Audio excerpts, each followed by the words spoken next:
Assalamu ala khatamil anbiya wal mursalin wa ala alihi wa ashabihi ajma'in amma ba'd. Qala ta'ala fi kitabil karim a'udzu billahi minasy syaithanir rajim. Bismillahirrahmanirrahim. Ya ayyuhalladzina amanu taqullaha haqqa tuqatih wa la tamutunna illa wa antum muslimun. Bapak-bapak dan ibu sekalian, alhamdulillah kita dapat bertemu kembali setelah kita jeda liburan Idul Fitri di akhir Ramadan dan sampai akhir bulan Syawal, hampir ya mungkin 1 bulan ya kita libur untuk ya supaya kita bisa menikmati Lebaran Idul Fitri, meskipun mungkin dengan segala keterbatasan karena masih masa pandemi. Mungkin tidak semuanya bisa mudik ke kampung halaman karena ya keterbatasan-keterbatasan yang kita alami selama masa pandemi, yang ini merupakan bagian dari ujian dari Allah Subhanahu wa Ta'ala kepada kita sekalian. Bapak Ibu sekalian, setelah kita menyelesaikan ibadah Idul Fitri dan sebelumnya adalah Ramadan, maka kita bersiap untuk melaksanakan Idul Adha. Ya. Tentu terkait juga pelaksanaan ibadah haji. Ya. Yang tahun ini Kementerian Agama sudah memutuskan untuk tidak memberangkatkan jemaah haji Indonesia ke Saudi Arabia, ke tempat kita melaksanakan haji, yaitu di Mekah, kemudian Armina, ya, Arafah dan Mina, terutama itu. Sedangkan kalau Madinah itu kan ziarah saja, kita ziarah ke ke makam Nabi, ke Masjid Nabi, dan kalau di Madinah itu hampir tidak ada hubungannya dengan ibadah haji. Itu sebagai pelaksanaan sunnah, ya, sunnah Rasulullah untuk mengunjungi kota suci atau mengunjungi Masjid Nabawi yang nilai ibadah di Masjid Nabawi itu 1000 kali daripada masjid yang lainnya, kecuali Masjidil Haram yang dilipat gandakan 100.000 kali. Di samping itu ada sedikit kaitan untuk memulai ibadah haji atau umroh, yaitu apabila kita memulai ikhram dari Bir Ali atau Zulhulaifah, yang itu memang posisinya atau tempatnya dekat dengan Madinah. Ya, mungkin kurang lebih berapa itu? 15-20 kilo ya, seperti dari Solo mungkin ke Delanggu atau berapa itu ya. Itu ya karena kita pemerintah sudah memutuskan seperti itu, ya otomatis kita tidak melakukan persiapan secara khusus. Tapi kalau ilmu tentang ibadah haji mungkin tetap perlu kita pelajari. Ya, tentu saja keputusan Kementerian Agama itu agak kita sesalkan dalam tanda petik. Kalau secara umum pembatalan ibadah haji secara umum oleh Menteri Agama untuk jamaah haji Indonesia itu PP Muhammadiyah melalui Pak Abdul Mukti, Sekjen PP Muhammadiyah, itu PP Muhammadiyah mendukung atau menyetujui. Tapi mungkin proses mengambil keputusan yang memandang belum ada komunikasi yang baik, memandang dalam konsideran-konsideran di SK atau KMA, keputusan Menteri Agama itu kan seolah-olah Saudi tidak memberikan tidak memberikan keputusan atau apa dan sebagainya. Memang sebenarnya kan belum ada keputusan dari Kementerian Agama atau Kementerian Urusan Haji dan Wakaf Saudi. Nah, mestinya pembatalannya itu ada catatan, harusnya akan begitu. Pembatalan dengan catatan. Catatannya misalnya apabila Kementerian Haji Saudi sudah memberikan putusan untuk kuota-kuota bagi negara-negara Muslim, bagi negara Islam atau negara berpenduduk Muslim, nah mestinya Kementerian Agama ya secara umum batal, tapi ada sedikit yang diberangkatkan, barangkali seperti itu ya. Karena misalnya Menteri Saudi atau pemerintah Saudi menetapkan untuk haji tahun 2021, 2022 atau 1442 itu dalam edaran pemerintah Saudi disebutkan akan menyelenggarakan haji dengan pembatasan jamaah sejumlah 60.000. Kalau tahun lalu itu 1.000, tahun ini sudah ditingkatkan menjadi 60.000. 60.000 itu dibagi dua, yang 15.000 adalah internal Saudi. 15.000 internal Saudi atau Saudi dan sekitarnya. Sedangkan yang lain-lainnya yaitu 45.000 itu dibagi-bagi. Nah, Indonesia nanti dapat berapa kan gitu. Misalnya Indonesia dapat 2.000, ya berangkat 2.000, misalnya kan begitu. Artinya pembatalannya misalnya ada catatan, sehingga tidak ada miskomunikasi dengan pemerintah Saudi seperti yang diklarifikasikan oleh Dubes Saudi untuk Indonesia kepada Ketua DPR MPR.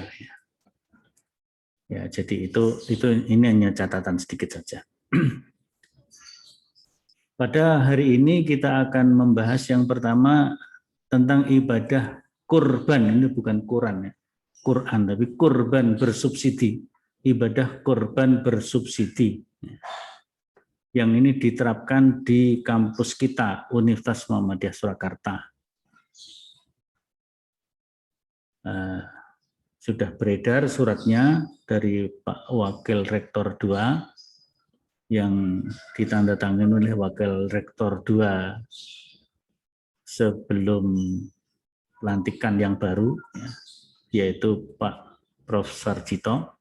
Tentunya tugas-tugasnya nanti dilanjutkan oleh Wakil Rektor 2 yang baru ini, yaitu Prof. Dai.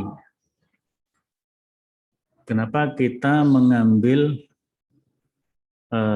kebijaksanaan dengan korban bersubsidi? Sebelum pelaksanaan korban bersubsidi ini dilaksanakan, pelaksanaan korban di kampus kita itu sebagian memunculkan tanda tanya. Nah, itu korbannya sopo, korbannya siapa? Karena sebelumnya dulu yang penting OMS mengeluarkan dana untuk membeli sapi. Ya. Jadi katakanlah bendahara OMS mengeluarkan dana untuk membeli sapi dan biasanya menyembelih 3 ekor sapi. Berarti keuangan OMS atau bendahara OMS atau Biro Keuangan itu mengeluarkan dana sejumlah tertentu untuk membeli 3 ekor sapi. Nah, itu kan seolah-olah korbannya OMS secara lembaga. Nah, nanti yang dapat pahala siapa? Nah, itu menjadi tanda tanya. Akhirnya dalam sebuah pembicaraan waktu itu ada raker pimpinan di Tawangmangu, saya lupa tahun berapa itu ya. Kemudian diambil kesimpulan atau diambil kebijaksanaan bagaimana kalau kita dorong karyawan, terutama tenaga kependidikan atau juga dosen-dosen baru, tenaga kependidikan dan dosen-dosen baru untuk berkorban atas nama pribadinya masing-masing. Kemudian UMS memberi subsidi. Itu di satu sisi pengeluaran Biro Keuangan atau bendahara akan berkurang ya, karena cukup mengeluarkan subsidinya saja. Sedangkan para tenaga kependidikan dan juga mungkin dosen-dosen baru itu mereka bisa berkorban dengan mengeluarkan dananya. Nah, sekarang ini misalnya harga sapi kalau di masjid saya, di masjid kampung itu iuran per orangnya 3 juta. Sehingga satu ekor sapi harganya adalah 21 juta. 21 juta dibagi 7 per orangnya 3 juta. Nah, untuk karyawan-karyawan tenaga kependidikan dan mungkin dosen baru kan mungkin itu 3 juta, mengeluarkan 3 juta itu suatu jumlah yang besar gitu ya. Sehingga kalau disubsidi separuhnya maka akan ringan. Nah, dia bisa berkorban, nah kemudian UMS mensubsidi. Nah, itu hukumnya sama dengan kalau UMS mensubsidi orang yang berangkat haji. Orang yang berangkat haji, katakanlah sekarang biaya haji 35 juta.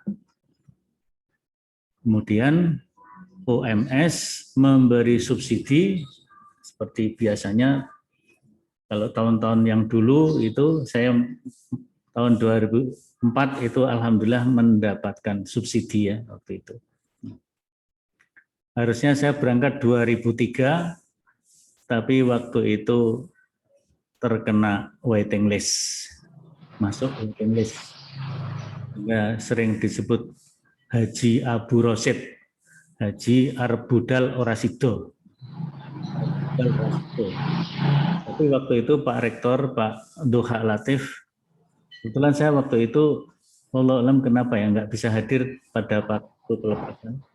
Kebetulan memang juga nggak berangkat ya, nggak jadi berangkat. Ya. Itu disinggung oleh Pak Duha. Insya Allah Pak Samsul ini nggak jadi berangkat, nanti ada hikmahnya. Ada hikmahnya. Kemudian bisa berangkat 2004 dan ada hikmahnya. Ternyata betul ada hikmahnya. Dan hikmahnya kalau berangkat 2003 saya bayar penuh. Tidak ada subsidi, mungkin hanya apa gitu ya. Tapi kalau berangkat 2004 karena yang kacang kepegawaian masa kerja itu yang di atas saya belum memiliki porsi haji. Istilahnya kan waktu itu sudah mulai ada nomor porsi haji. Nah, kebetulan setelah diurut kacang yang di atas waktu itu ada nama Pak Amrul Khair almarhum dan sebagainya, itu beliau yang masuk harusnya, tapi karena nggak punya nomor porsi kemudian diambil bawahnya lagi, ketemunya saya. Jadi itu hikmahnya. Jadi saya berangkat haji 2004, waktu itu bayar hajinya 23.900.000. Nah, kemudian mendapatkan subsidi 12 juta. Alhamdulillah. Nah, jadi berkorban mirip itu. Jadi korban bersubsidi seperti itu atau mirip itu ya. Dikiaskan seperti itu. Nah, Seperti orang yang berangkat haji mendapatkan subsidi dari lembaga tempatnya bekerja, misalnya apakah itu subsidi bisa 100%, subsidi bisa 50%, subsidi bisa 75%, dan seterusnya. Waktu itu subsidi dari universitas untuk tenaga kependidikan tendik, karyawan tendik itu 75% dari BPIH. Sedangkan kalau dosen 50% dari BPIH. Ingat saya begitu. Nggak tahu kalau aturan-aturan yang baru. Yang penting artinya kurban bersubsidi ini secara syar'i insya Allah itu sah, ya, menjadi kurban dari sohibul kurban dari tenaga karyawan tendik atau dosen-dosen baru atau siapa saja yang mendaftar dari unit-unit yang sudah ditentukan oleh Pak WR2, masing-masing unit sesuai dengan jumlah karyawan yang ada di unit tersebut. Kalau keluar jumlah karyawannya dan dosennya terbatas, maka satu unit mendapatkan jatah satu calon sohibul kurban. Tapi yang besar bisa 2 atau 3, itu ada dalam edaran dari Pak Wakil Rektor 2, yang mudah-mudahan semuanya segera mendaftar dan sehingga nanti secara cepat panitia untuk bisa mencari binatang yang akan disembelih waktu Idul Adha nanti. Ya. Beberapa saya lihat sudah mendaftar. Nah, jadi ini karena memang kemarin ada beberapa pertanyaan yang muncul. Itu kurban bersubsidi gimana? Gitu. Secara syar'i bagaimana? Nah, justru menurut pandangan saya ini memang tidak dibahas di dalam majelis tarjih, tapi dibahas oleh beberapa orang yang memiliki kompetensi seperti Ustadz Najmuddin Zuhdi waktu itu, Ustadz Fatah Santoso, dan beberapa yang lain. Saya berikan argumen seperti itu daripada sebelumnya bendahara mengeluarkan uang 21 kali 3, berarti 63 juta untuk beli 3 ekor sapi. Itu kurbannya siapa? Itu malah menjadi tidak begitu jelas, di samping juga tidak memberdayakan, kurang memberdayakan karyawan dan dosennya. Nah, ini OMS mungkin kalau dulunya harus mengeluarkan penuh 21 juta kali 3, 63 juta, maka cukup mengeluarkan 31 juta setengah. 31 juta setengah kalau tidak salah gitu ya.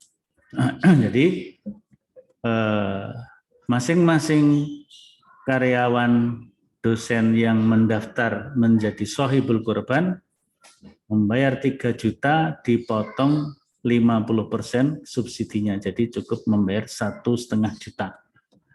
Nah, bagian dari sohibul kurban ya sesuai dengan tuntunan syar'i, tapi bisa dikomunikasikan dengan panitia kan begitu. Bahkan ada yang berkorban kemudian dia tidak mengambil bagiannya, ini dibagikan semua, itu boleh juga, bagus.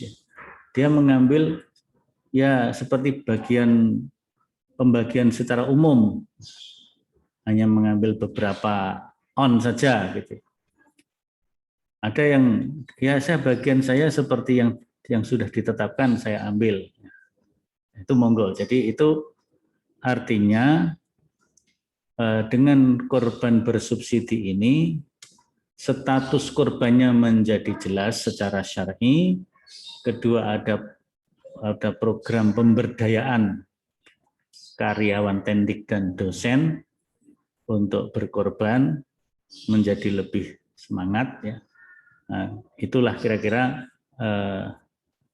kenapa OMS mengambil kebijakan ibadah kurban bersubsidi. Jadi kiasannya, analoginya seperti ibadah haji bersubsidi. Insya Allah itu sesuai syar'i dan itu lebih sah daripada yang dulu hanya beli OMS beli 3 ekor sapi, itu kan hanya pesta menyembelih sapi saja. Jadi OMS mengeluarkan uang untuk beli sapi disembelih, jadi itu hanya pesta menyembelih sapi tanpa jelas siapa sohibul kurbannya. Tapi dengan kurban bersubsidi menjadi lebih jelas siapa sohibul kurbannya, dan sohibul kurban mendapatkan subsidi dari lembaga. Jadi lembaga juga menjadi lebih ringan mengeluarkan dananya hanya separuhnya saja. Walaupun ya bagi UMS mengeluarkan 100% dengan 50% itu ya seperti nggak ada bedanya, karena kan itu hanya sebesar pucuknya kuku ya kira-kira dari keuangan UMS yang dimiliki oleh UMS. Wallahu a'lam. Saya kira itu tentang korban bersubsidi, menjawab beberapa pertanyaan, dan kita mengambil korban yang tidak hanya untuk satu orang, satu orang ya. Jadi kalau kambing, domba, mendo ya, itu yakfihi li ahadin, li nafarin. Jadi kalau kambing atau domba itu cukup untuk satu orang dan keluarganya tentunya. Tetapi kalau sapi bisa untuk 7 orang dan keluarganya. Sehingga kalau satu sapi itu digotong royong 7 orang, 7 orang itu sekaligus atas nama keluarganya. Atas nama keluarganya.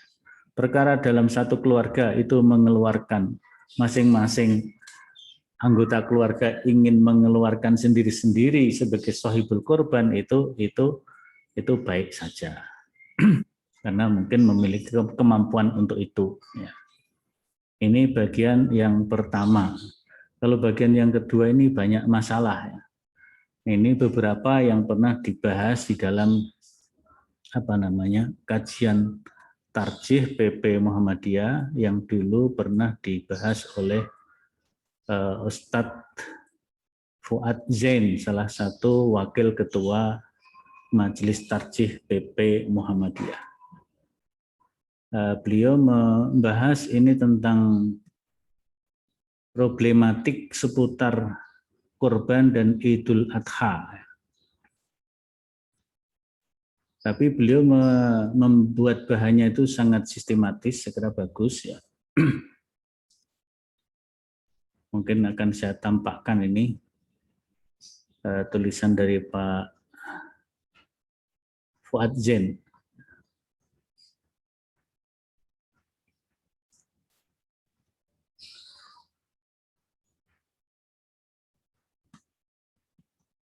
Jadi problematik seputar korban dan Idul Adha. Tentu nanti tidak semuanya kita bahas karena waktunya ya. Nanti kita bisa lanjutkan yang lain, waktu lainnya. Jadi beberapa pertemuan ke depan masih berkaitan dengan korban dan Idul Adha. Jadi yang pertama adalah pengertian korban. Pengertian korban di dalam bahasa fikih, korban sering disebut juga dengan udhiyah atau nahar. Jadi kalau dari segi bahasa kata korban itu artinya pendekatan diri kepada Allah, taqarrub ya. Qoruba yaqrubu kurbanan, itu artinya dekat, mendekatkan diri kepada Allah. Jadi kalau kita menyembelih korban, menyembelih hewan korban itu dalam rangka kita mendekatkan diri kepada Allah, artinya betul-betul kita membeli binatang untuk kita sembelih, kita bagi kepada fuqara wal masakin, tetangga-tetangga kita, itu semuanya adalah dalam rangka li taqarrubi ilallah, dalam rangka mendekatkan diri kepada Allah, mencari ridha Allah Subhanahu wa taala. Itulah maka kaum ahlul fiqih atau para fuqaha memberikan definisi, ya. Al-udkhiyatu hiya ismun lima yuzbahu minal ibil wal baqar wal ghanam yaumun nahri wa ayyamit tasyrik, itu kurang shin, kurang titik ya. Taqarruban ilallahi ta'ala. Jadi itu definisinya seperti itu, definisi yang diberikan oleh Sayyid Sabiq dalam kitab Fiqhus Sunnah. Jadi udhiyah adalah nama bagi binatang yang disembelih, baik itu unta, al-ibil, wal baqar atau sapi, wal ghanam atau kambing, wa fi yaumin nahar, pada hari nahar, yauman nahar, pada hari nahar, hari kurban. Artinya yaumun nahar itu tanggal 10 Zulhijjah. Wa ayyamit tasyrik, dan hari-hari tasyrik itu tanggal 11, 12, 13 Zulhijjah. Nah, semuanya itu taqarruban ilallah. Jadi bertujuan untuk mendekatkan diri kepada Allah. Maka di dalam surat Al-Hajj itu Allah berfirman, la yanalallaha luhumuha wala dima'uha walaki yanaluhut taqwa minhum. Allah tidak akan menerima dari binatang kurban yang disembelih oleh para sahibul kurban itu luhumuha, Allah tidak akan menerima dagingnya, wa dima'uha, tidak menerima juga darah-darahnya, walakin yanaluhut taqwa minhum, tapi Allah menerima ketakwaannya karena dia menjalankan kurban itu dalam rangka taqarrub ilallah, bertakwa kepada Allah Subhanahu wa taala. Jadi dulu dalam mungkin fikih untuk orang awam, ini begitu ya, fikih untuk orang awam dulu para ulama itu mengajarkan nanti kalau kita korban kambing akan menjadi kendaraan kita, tunggangan kita. Mengkorbankan sapi juga akan menjadi kendaraan kita. Jadi sapinya nanti akan dinaiki ketika di alam surga, di alam akhiratnya. Dombanya juga begitu. Nah, ini jelas mungkin hanya pendidikan untuk orang awam. Tapi apakah pendidikan itu baik? Apakah seperti itu malah mendorong kurban atau memperbodoh? Saya kira justru bisa mengarah kepada memperbodoh ya, karena ya kita ikuti saja kata Allah, la yanallaha luhumuha wala dima'uha walaki yanaluhut taqwa minhum. Jadi kalau bisa menjelaskan itu tentu akan lebih baik lagi, memberikan kedewasaan berpikir yang lebih bagus kepada orang-orang awam.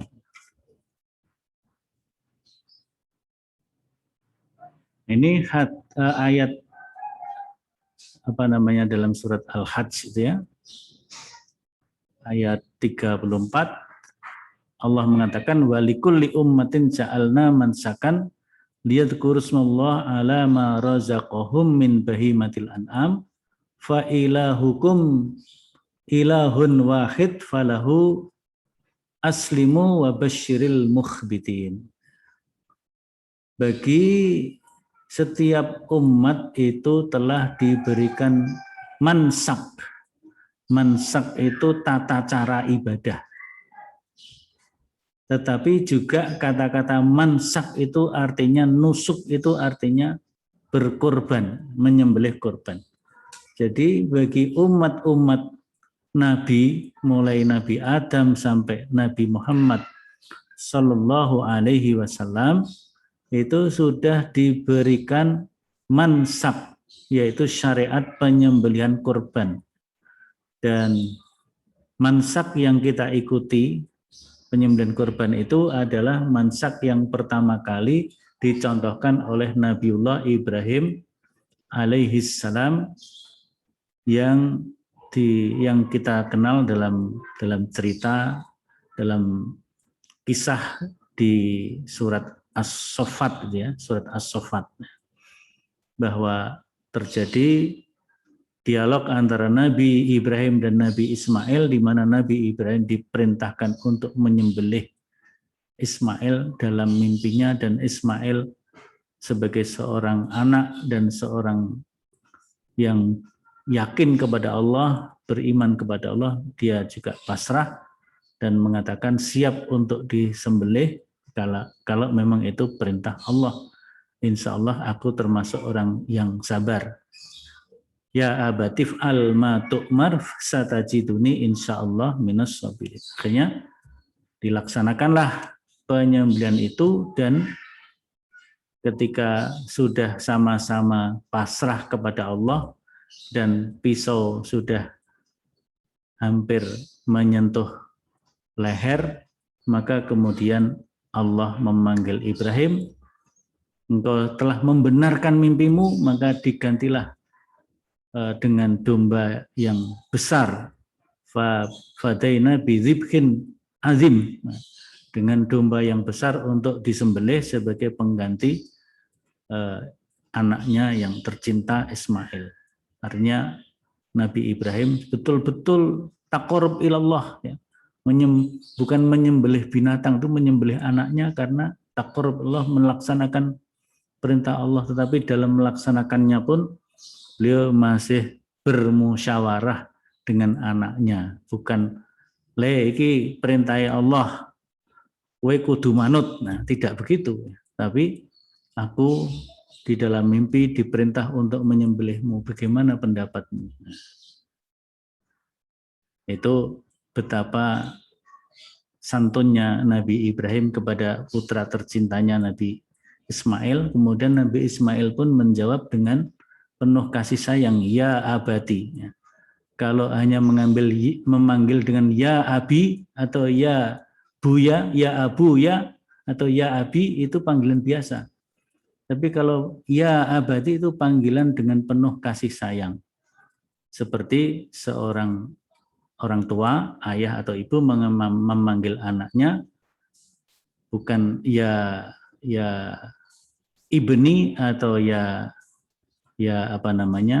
banati, tetapi ya bunayya itu juga panggilan dengan penuh kasih sayang. Nah, jadi ini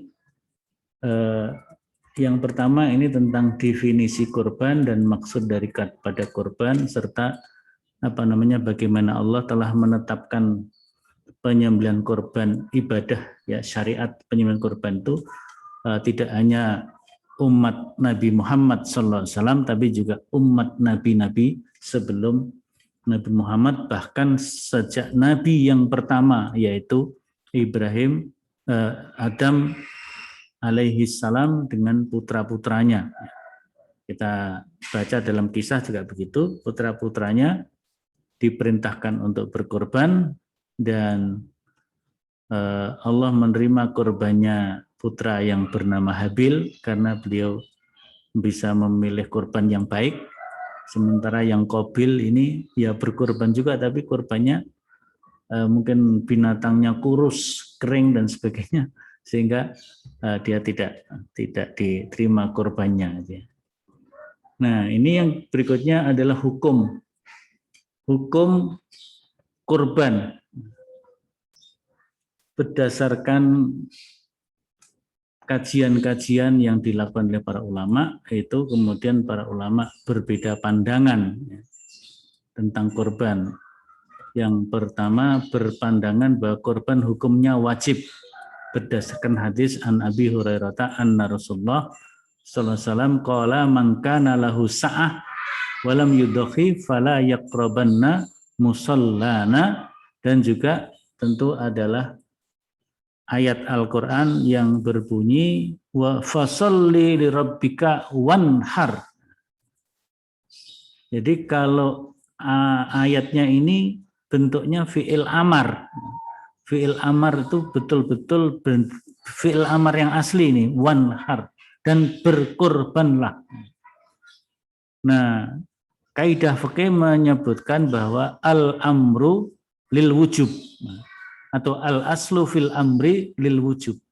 Pada dasarnya kalimat perintah itu untuk menunjukkan hukum wajib. Apalagi di situ kalau kita lihat fasolli lirabbika, maka dirikanlah sholat. Sholat jelas wajib. Nah, wanhar ada wawu ataf kata penghubung, kemudian ada fi'il amar yang kedua. Nah, maka fi'il amar yang kedua itu kedudukannya sama dengan fi'il amar yang kedua, yang pertama. Kalau fi'il amar yang pertama adalah wajib, maka yang kedua pun wajib. Kemudian hadis yang di atasnya itu mangkana lahu sa'ah, barang siapa memiliki kemampuan. Ini lupa nggak ada terjemahnya ini ya. Mangkana lahu sa'ah, barang siapa yang memiliki kemampuan untuk berkorban walam yudhi, tetapi dia tidak menyembelih kurbannya, fala yaqrabanna musallana. Ojo cedak-cedak dengan tempat sholat kita. Jangan dekat-dekat dengan tempat sholat. Musallana ini tempat sholat idnya Nabi bersama sahabat waktu itu. Artinya ini pernyataan yang begitu tegas dari Nabi.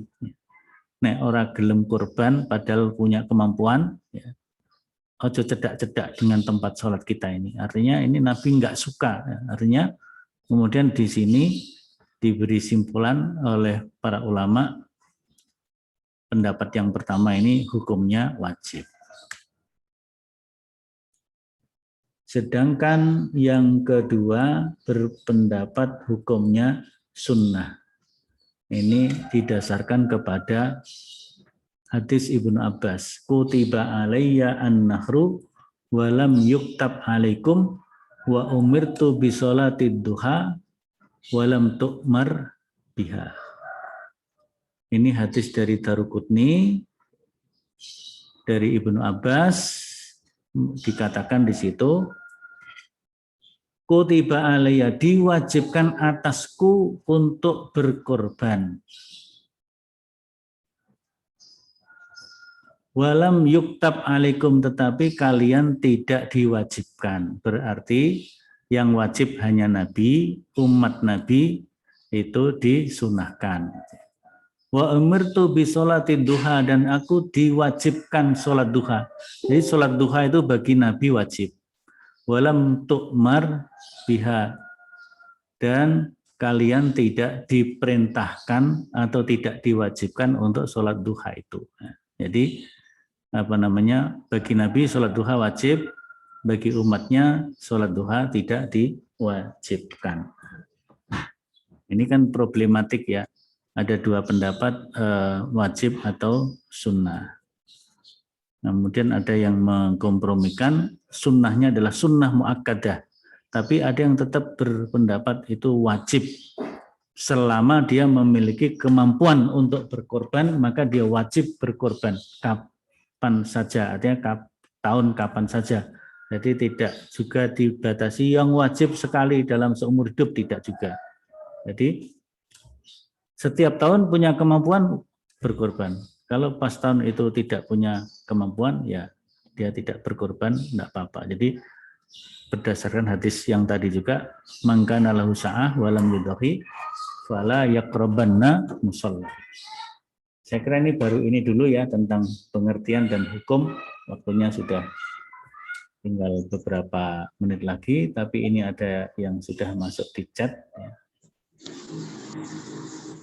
Saya lihat apakah ada pertanyaan dari chat itu. Bang, oh ya, ini Bang Pak. Korban subsidi caranya, prosedurnya bagaimana? Ya. Prosedurnya Kalau prosedur secara apa namanya, secara syariat tidak ada tuntunan khusus ya. Artinya siapa yang bisa memberi subsidi, subsidi itu bisa juga perorangan, bisa juga lembaga, bisa juga lembaga.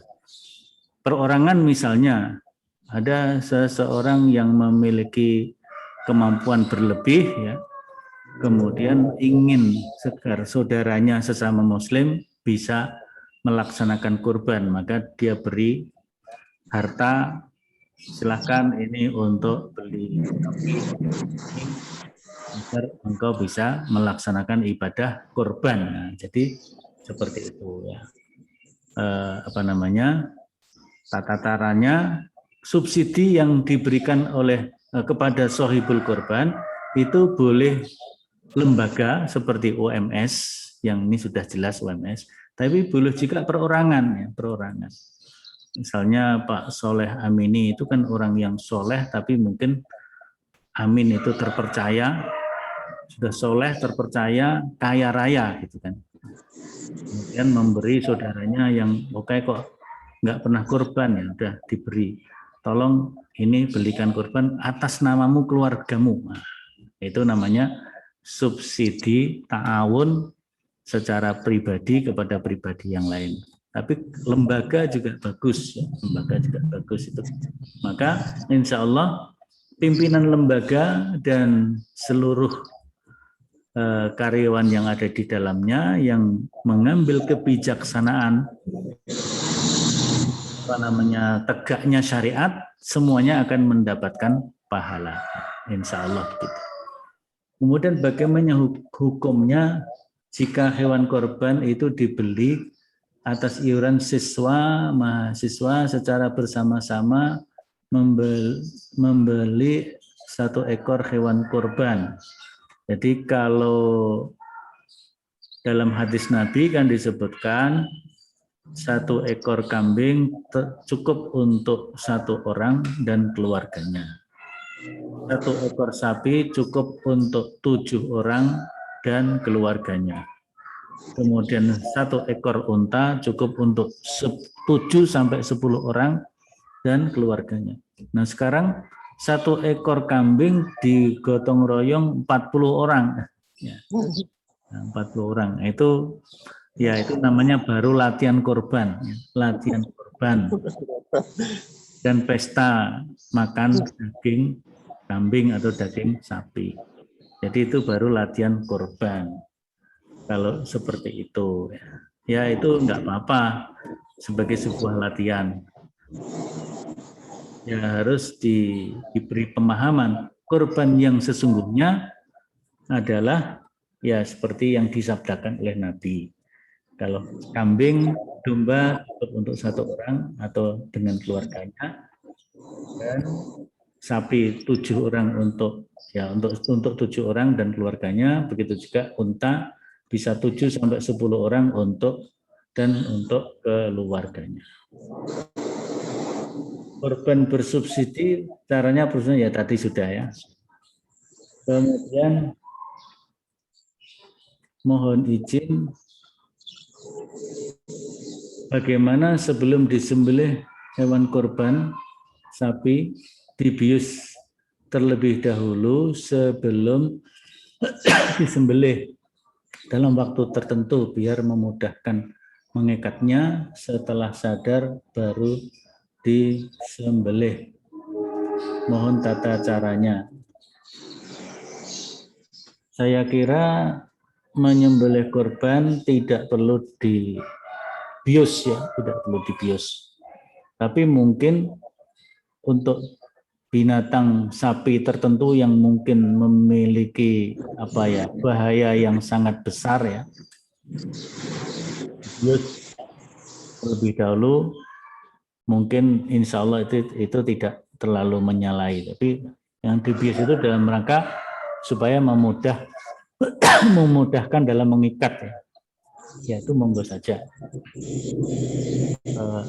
Tapi kalau yang selama ini memang tidak perlu ada pembiusan ya, tidak perlu ada pembiusan. Tapi kalau mau dibius, selama itu tidak menyakiti atau tidak menyiksa dalam tanda petik, ya.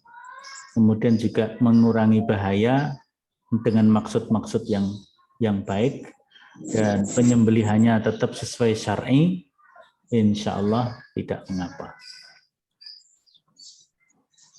Tadi mengenai korban bagi umat Nabi bagaimana?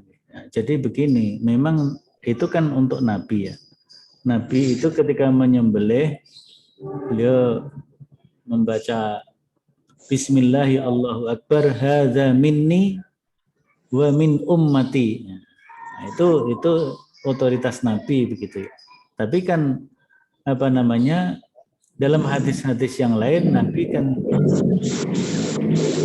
syariatnya sudah menentukan syariatnya.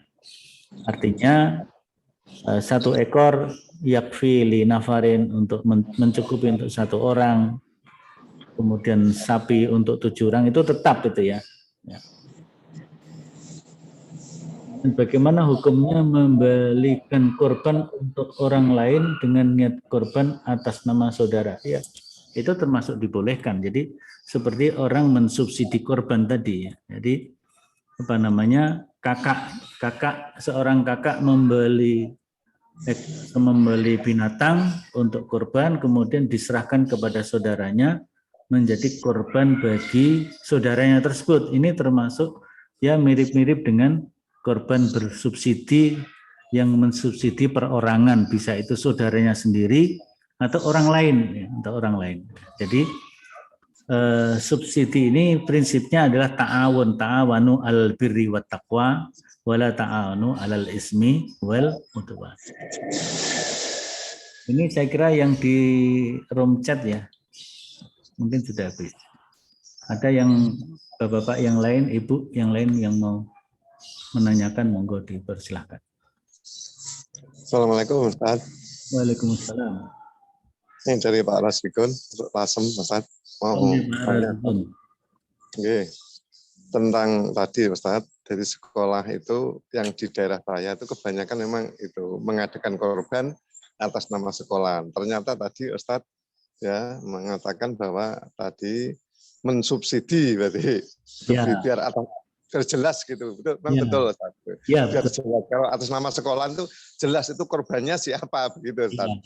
Apakah itu namanya Ustaz? Namanya latihan korban begitu. Ya, itu termasuk latihan korban itu Pak. Ya, makanya itu Pak. Jadi misalnya gini ya, guru-guru sekolah kita, sekolah Muhammadiyah.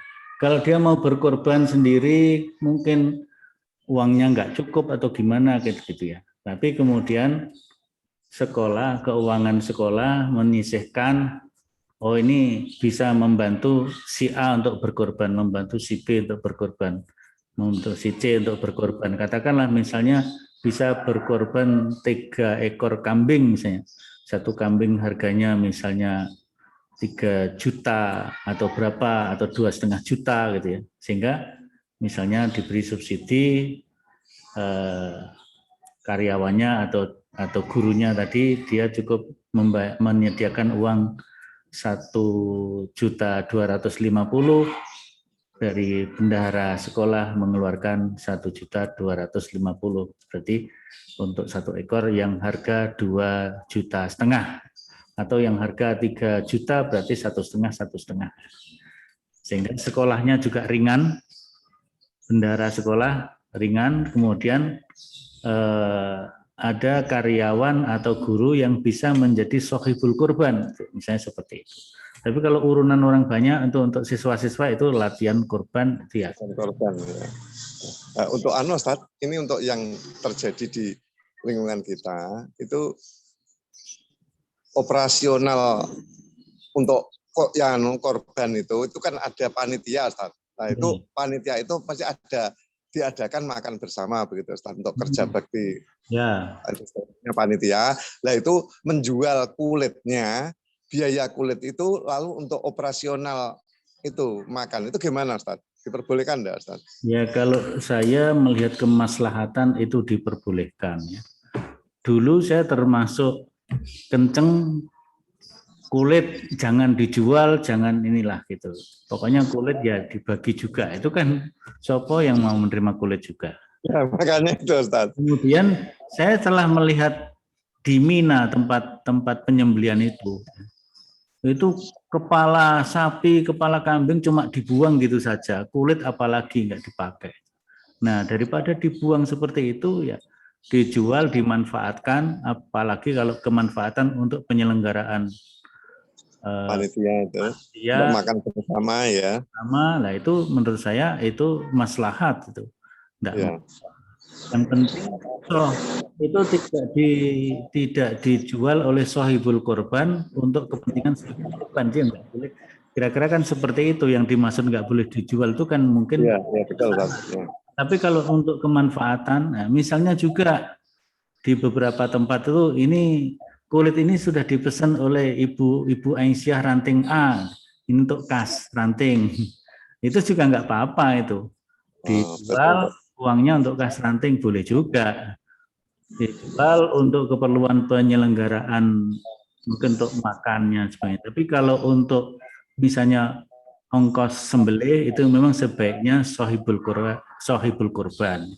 Tapi seandainya panitia pun yang menanggung, misalnya takmir masjid ada kepanitiaan, kemudian kas masjid atau apa disediakan untuk itu, karena kas masjidnya itu berlebih dan sebagainya, ya itu insya Allah tidak apa-apa. Artinya kepanitiaan yang menyertai. Ya, terima kasih. Boleh tanya, Pak Ustadz? Ya, silakan Bu. Terima kasih.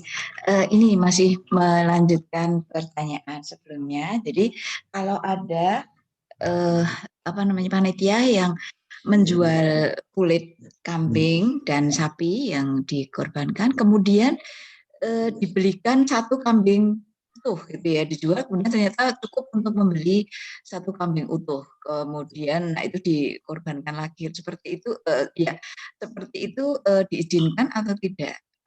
Artinya itu menyalahi aturan atau tidak? Kemudian itu atas nama siapa kalau itu diizinkan? Karena ada di tempat kami kadang-kadang seperti itu, ketika mencukupi jumlahnya untuk beli kambing satu, kemudian kita berikan seperti itu. Ya itu sudah tidak menjadi hewan kurban lagi, tapi untuk menambahi daging supaya mungkin pembagiannya lebih merata. Jadi itu lil maslahah. Jadi kulit sapi, kulit kambing dijual untuk dibelikan binatang lagi disembelih atau dibelikan daging agar pembagiannya merata, itu namanya lil maslahah. Lihat untuk mengambil kemaslahatan yang lebih besar, insya Allah itu tidak khalifus sunnah dan tidak khalifus syariah, insya Allah ya. Wallahu a'lam bishawab. Insya Allah saya termasuk yang ya, karena melihat itu, saya melihat di tempat penyembelihan di Mina itu sudah seperti itu ya,